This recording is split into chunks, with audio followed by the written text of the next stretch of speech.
예, 오늘 말씀의 제목은 내 백성이 지혜가 없어 망하는도다라는 제목으로 말씀 증거하겠습니다. 온 우주에서 가장 위대한 책을 뽑으라 그러면 우리는 고민할 게 없죠. 바이블, 성경. 그리고 그 다음 책으로 외국에서는 또 어떤 사람은 철로 역정이래요. 그런데 제가 아무리 비교해도 철로 역정하고 제가 그 성경 다음이라고 말할 책은 비교가 될 수 없을 정도로 탁월해요. 기독교 강요가 최고입니다, 진짜. 기독교 강요는요, 우리가 사도신조를 고백하지 않습니까? 그거를 그 순서대로 쭉 설명하는 거예요. 그래서 하나님을 우리가 알아가기 위해서 연역적으로 접근한 책이에요. 그러니까 성경이 바탕이 돼 있는 거죠. 그래서 저는 성경도 자주 봐야 되지만 기독교 강요, 이게 쉽게 얘기하면 조직신학이에요. 이것도 자주 보면 신앙생활에 너무 좋아요. 근데 오늘 본문에 하나님의 한탄이 있습니다. 이스라엘 자손들이 이 땅에 진실도 없고 인애도 없고 하나님을 아는 지식도 없대요. 뭐 인애 많이 들었네. 근데 인애 있는 것 같은데 오늘. 우리 교회에 있는 그 어린이는 있지만 성경에 나오는 인애는 없고 하나님의 지식도 없고 진실도 없다는 거예요. 여러분, 하나님이 오시기 전에 이 세상은 그 권세자가 누굽니까? 마귀였어요, 마귀. 그러니까 그 마귀가 이 온 세상의 주관자였단 말이에요. 그러니 세상 사람들은 어떻게 살아갑니까? 마귀가 주관자니까 마귀가 움직이는 대로 움직이죠. 그래서 중국에서 왜 이렇게 용을 좋아할까? 중국어로 영어로 롱이거든요. 저는 요즘은 번자체를 안 쓰고 간자체를 쓰니까 참 재밌더라고. 한자가 막히지가 않아. 번자체야 우리 좀 복잡하잖아요. 근데 이제 간자체로 줄여서 쓰니까 쉽게 쓰는데 롱도 그렇죠. 이거 슉 해가지고 칠자같이 활용정 좀 딱 끝나면은 편한데 중국에서 이렇게 용을 섬기고 이렇게 어떻게 보면 우상과 생로병사 이런 걸 생로불사를 꿈꾸는 이유가 다 그 마음 가운데 인간이 신이 되겠다. 나는 죽음을 극복할 수 있다. 인간의 생각 아니에요? 그래서 저는 중국 역사를 보면은 진시황이 참 웃겨요. 생로불사 영원히 살겠다고 누구를 보내요? 3,000명의 젊은 사람들을 이 서복이라는 사람이 있어요. 이 서복이 서불이라고도 하는데 내가 볼 때 요놈은 사기꾼이에요. 술사인데 처음엔 지도 믿은 것 같아. 동쪽에 가서 불로초를 구해오면은 진시황이 영원히 살 수 있으라고 뻥을 쳤어요. 그래서 처음에 갔는데 불로초는 아무것도 못 봐. 그러니까 바다에 배를 타고 갔는데 용왕이 나타나가지고 네 왕이 잘못했으니까 이 얘기를 하라. 근데 또 그거를 처음에는 진시황도 의심을 했는데 또 믿어요. 2차로 보내. 2차 가니까 이번에는 애들을 더 땡겨가지고 한 5,000명 정도? 그리고 나서 사마천의 사기 이런 데 보면은 그 이후로 흔적이 없어. 그러니까 어디 가가지고 왕이 돼서 잘 먹고 잘 살았다. 한마디로 사기꾼한테 사기 받은 거죠. 여러분, 우리가 세상을 살아가는데 왜 사기도 많이 당하고 혹하는데 귀를 기울이냐면 그게 그럴듯하게 믿어지니까 그런 거예요. 아니, 여러분 생각해 보세요. 돈 욕심이 없는 사람이 일확천금을 주겠다 하는데 속겠어요? 아니, 그 사람은 돈이든 삶이든 다 하나님 앞에 드렸는데 누가 거짓말한다고 그 사람한테 끌리겠냐고요. 사기를 당하고도 유혹을 당하는 거는 그 사람의 자기의 욕심에 끌려 있기 때문에 그래요. 여러분, 오늘 본문에 보면은 제사장들은 율법이 없어진대요. 그러니까 목회자들이면요, 하나님을 온전히 따르지 않냐면 말씀이 떨어지는 거예요. 저도 기도가 약해지고 성경이 약해지면요, 말씀이 약해져요. 또 장로님들은 모략이 사라진대요. 에스겔서 7장 26절에 나오는데 지혜가 사라지는 거죠. 그리고 여러분은 어떻게 되냐? 시편 107편에 보면 총명을 빼앗긴대요. 총명, 중국어로 총명이다. 여러분, 왜 멍청해요? 하나님 경외하지 않으려면 사탄이 우리를 멍청하게 해요. 아니, 어둠 속에 있는데 뭐가 보이겠어요? 예수님은 우리의 빛 아니세요? 예수님은 우리의 나침판 되지 않으셨어요? 아까 중국 얘기했지만 중국 사람들은 나침반을 옛날에 오래전에 만들었다고 얘기를 해요. 그러나 나침반이 제대로 활용되는 건 한 송나라 때 1000년도에 그때쯤에 활성화가 됐다고 그래요. 그런데 이 나침판이 있기 전에는 방향을 어떻게 잡았냐? 학식 있는 사람들이 별을 보고 잡았대. 그러니까 여러분 성경에 보면 동방 박사들이 별을 따라 예루살렘에 왔잖아요. 유대인으로 왕으로 나신 이가 어디 계시냐? 우리가 별을 따라 그를 위해 경배하러 온지라. 마태복음 2장에 나와 있는 말씀이죠. 그러니까 동방 박사들은요 똑똑한 사람이었던 거예요. 우리처럼 점성술사나 이런 게 아니라 나침반이 제대로 활용되기 전에 하나님께서 똑똑한 사람을 보낸 거예요. 근데 그들이 왔는데 예수님이 드디어 오셨잖아요. 근데 예수님이 오신 것을 어떻게 표현하냐면 스불론 땅과 납달리 땅과 요단강 건너편 이방의 길과 이방의 갈릴리여 흑암에 앉은 백성이 큰 빛을 보았고 사망의 땅과 그늘에 앉은 자에게 빛이 비치었도다 하더라. 이게 누구를 뜻해요? 예수 그리스도를 뜻하는 거죠. 그래서 예수 그리스도께서 오심으로 말미암아 온 인류가 구원을 받았어요. 여러분 구약 때 구원받은 숫자와 신약 때 구원받은 숫자 제가 한번 계산을 해봤어요. 구약에 구원받은 사람하고 신약에 구원받은 사람의 비율이 얼마 된 것 같아요? 이거는 제가 한번 계산을 해보니까 우리 성경의 연대를 한 6,000년 정도 보죠. 그러니까 아담으로부터 아브라함까지가 BC 4,000년부터 2,000년까지예요. 그리고 BC 2,000년부터 출애굽하기 전까지 500년 동안이 이제 출애굽하기 전 때가 BC 1,500년. 그러면은 출애굽할 때에 200만이 나왔다면은 BC 1,500명 경에 200만의 숫자들이 이제 애들을 낳고 와요. 그러면 예수님 오신 기원전 그러니까 0시가 되죠. 그러면은 그 사람들이 구원받은 것과 그 사람 이후에 수십억 중에서 예수 그리스도를 믿는 사람들이 10% 20%라면은 이게 1대 99 정도 되더라고요. 그러니 그 사람들은 오실 메시아를 믿고 구원받았고 지금은 우리 오신 메시아를 통해서 구원받은 사람이 99%예요. 쉽게 비유하면은 옛날에는 바다에 빠졌는데 노아의 방주가 와가지고 자기 가족만 한 7, 8명 태웠어요. 그러나 예수 그리스도께서 오신 다음에 항공모함이 간 거예요. 비유가 되시죠? 예수 그리스도께서 오신 다음에 항공모함이 왔다니까 대박이죠. 근데 참 놀라운 게 마태복음을 쭉 묵상하다 보니까 마태복음 8장에 예수님께서 거라사 지방에 가요. 마태복음은 가다라 지방이라고 그래요. 그러나 다른 서신서에는 복음서에는 거라사라고 그래요. 거기에 군대 귀신 들린 사람들이 있었어요. 여러분 군대 귀신이라니까 사람들이 많은 것 같죠. 마태복음 잘 보세요. 군대 귀신 들린 2사람이래요. 그러니까 군대 귀신이 2명이었던 거예요. 참 이상하죠. 미친 사람들은 또 미친 사람끼리 도원결의를 하고 친하게 지내나 봐. 그 무덤 사이에서 둘이 미친 짓을 하고 있으니까 사람들이 무서워요. 그래서 예수께서 돼지떼 2,000마리에 대게 명하사 그들이 바다에 치닫게 하셨다고 그래요. 다 죽어서 그 2명의 영혼을 살린 거죠.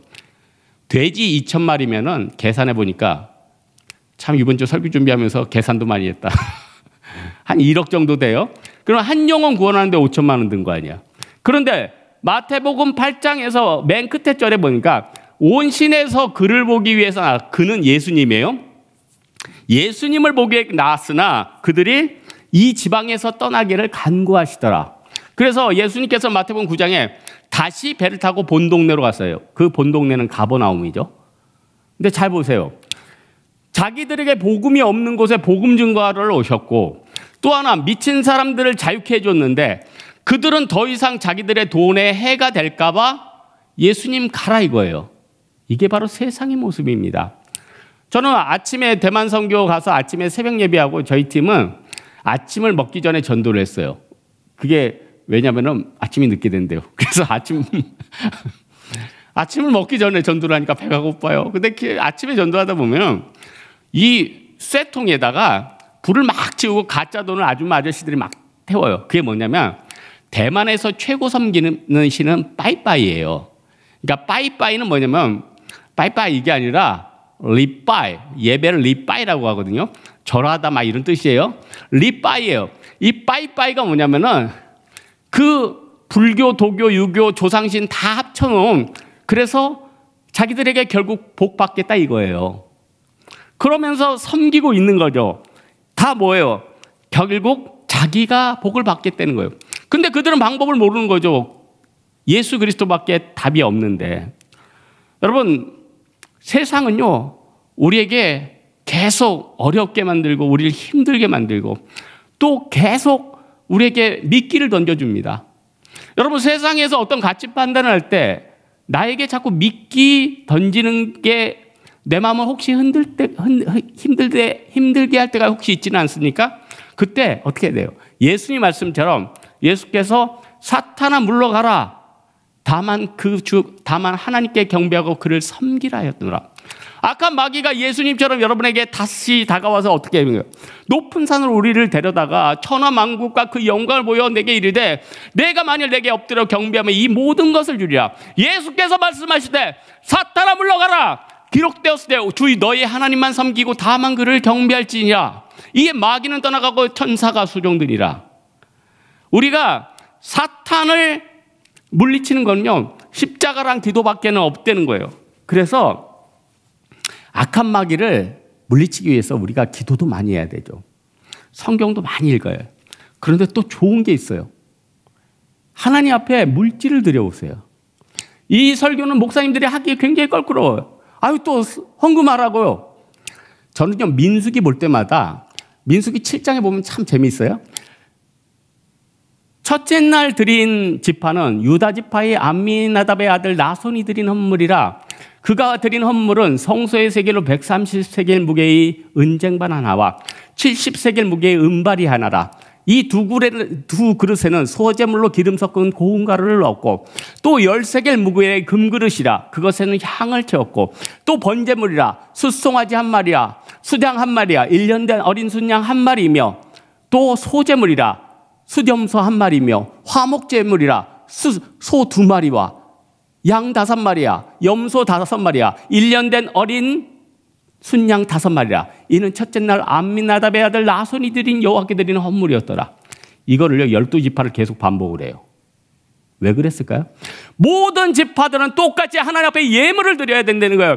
모든 사람들은 목회자나 평신도들이 하나님 앞에 전능하신 하나님 앞에 내 삶을 드리고 나의 11조를 드리고 내 하나님 앞에 내 시간을 드려야 된다는 거예요. 그게 산제사예요. 그게 제물이에요. 중국어로 제물이 뭐예요? 찌우 아니에요. 제사 드릴 물건, 찌우를 드려야 된다는 거예요. 여러분, 우리 마음 가운데 왜 자꾸 의심이 생기고 우울감이 생기고 우리 마음 가운데 자꾸 어려운 마음이 듭니까? 왜 자꾸 우리는 허무감에 쌓이는 겁니까? 하나님 앞에 기도로 매달리지 않는 것 아닙니까? 여러분, 하나님의 말씀을 읽는 지 얼마나 됐습니까? 여러분, 물질은 하나님 앞에 과연 제대로 드리고 있는 것입니까? 여러분, 우리가 하나님 앞에 복을 받으려면 어떻게 해야 되죠? 하나님의 복은요 이미 정해져 있어요. 이게 칼빈의 예정론이에요. 하나님의 복은 이미 정해져 있다니까요. 이게 얼마나 대단한 거예요. 여러분, 이스라엘 백성들이 출애굽을 해서 가나안 땅에 들어가요. 12지파의 정탐꾼이 있었죠. 그 정탐꾼 중에 에브라임 지파의 여호수아와 유다 지파의 갈렙 2명이 왔어요. 이 둘만을 긍정적인 얘기를 했어요. 그리고 그 다음번 또 지파 파송이 있는 거 아십니까? 여리고성을 점령하기 중에서 또 12명의 지파를 보내요. 한 세대가 지났죠. 그런데 이게 구약의 계보를 잡으면 나손이 살몬을 낳고 살몬이 라벡에서 보아스를 낳고 보아시스가 루셀에게서 오벳을 낳고 오벳이 이세를 낳고 이세가 다윗왕을 낳으니라. 여기 보세요. 살몬이 연어 아니에요? 살몬이 라벡에서 보아스를 낳았어요. 요 살몬이 누군가고 제가 찾아봤어요. 정탐꾼 2명 중에 1명은 안 나와 있으니까 이 살몬이 누군가고 찾아왔어요. 역대상에서 답을 얻었네요. 살마예요. 살마는 누구예요? 갈렙의 아들이에요. 그러니 가나안 땅을 정탐한 갈렙이 그의 아들 살몬도 이스라엘의 여리고를 정탐하고 메시아의 조상이 됐어요. 그렇게 따지면은 에브라임 지파의 여호수아가 복받은 거예요? 아니면 유다 지파의 갈렙이 복받은 거예요? 갈렙. 킹크랩 아니에요? 갈렙이에요. 하나님의 복은 결국 하나님의 주권 안에 있어요. 여러분의 고난과 어려움들 하나님의 주권 안에 있어요. 다 풀릴 거예요. 여러분, 저는 중국 역사에 관심이 많아요. 왜 많으냐? 요즘 대만 선교였으니까. 중국 역사를 보면은, 중국 역사 어떻게 시작돼요? 맨 처음, 반고 시대. 그때 반고가 전체를 창조하고, 여호와가 인간을 창조하고, 그 다음에 하나라, 그 다음에 상은 은나라죠. 그 다음에 주나라 생략하고, 그리고 우리가 많이 하는 삼국지 시대가 와요. 위초고 시대가 와요. 그런데 위초고를 누가 통일했습니까? 조조예요, 유비예요, 손권이에요. 예? 동호의 손권이, 초계의 유빈이, 위나라의 조조, 누가 통일했어요? 다 죽어버린 거 아니에요? 결국 조조의 장수였던 사마의, 그의 손자 사마염, 그가 진나라를 통해서 통일을 했어요. 솔로몬이 뭐라고 해요? 다윗의 아들, 예루살렘의 왕, 전도자의 말씀이라. 헛되고 헛되며 헛되니 모든 것이 없다도다. 헤아려 하는 모든 수고가 사람에게 무엇이 유익한고. 해는 떠서 해는 지대 그 떴던 곳으로 돌아가고, 바람은 남으로부터 불어 북으로 돌아가며 그 불던 곳으로 모르고, 이리 돌고 저리 돌아 그 불던 곳으로 돌아가고, 사람이 이전에 있던 것이 이후에 있으니 장래에 말하기를 무엇이 새것이랄 것이 어디 있으랴. 여러분, 솔로몬도 그랬고 많은 사람들이게요. 이제 우리가 이 인생의 삶에 있어서 하나님 앞에 드릴 헌신의 마음을 언제 정해야 됩니까? 바로 지금 정해야 된다는 거예요. 에베소서 5장 있잖아요. 16절, 세월을 아끼라 때가 악하니라. 오늘 말씀의 결론을 맺겠습니다. 세상에는 하루에도 수십억 가지의, 아니 수백 가지, 몇 경의 지식들이 옮겨지고 변화되고 있습니다. 이때 우리는 뭘 잡아야 됩니까? 하나님의 말씀을 잡아야 되는 거예요. 우리는 어떻게 해야 됩니까? 여호와 하나님 앞에 기도를 해야 될 거예요. 우리 하나님 앞에 사도 바울은 어떤 얘기를 했습니까? 모든 기도와 간구를 할 때 성령 안에서 기도하며 깨어 구하기를 힘쓰며 성도를 위하여 구하라. 또 나를 위하여 구할 것은 나로 입을 열어 복음의 비밀을 담대히 말하라 할 것이니, 이 일에 대하여 내가 쇠사슬의 마인 사신이 된 것은 이 일을 담대히 말하게 하려 하심이라. 우리는 남은 시간을 예수 그리스도의 복음을 증거해야 됩니다. 이제 대만이 끝났으니 어디를 가야 됩니까? 제주도 가야 되죠. 저는 오늘 일부 예배 마치고 깜짝 놀랐어요. 제가 어제 밤에 늦게 대만을 막아냈는데 제주 OT를 한대요. 그래서 내가 앉아보니까 뭐야, 이거 끝이 없네. 하지만 하나님의 놀라우신 은혜와 축복이 우리 가운데 복음 증거하고 기도하는 가운데 있을 줄로 믿습니다. 이 믿음 따라 나아가는 여러분 되기를 주님의 이름으로 축원합니다. 우리 찬양할까요? 좁은 길.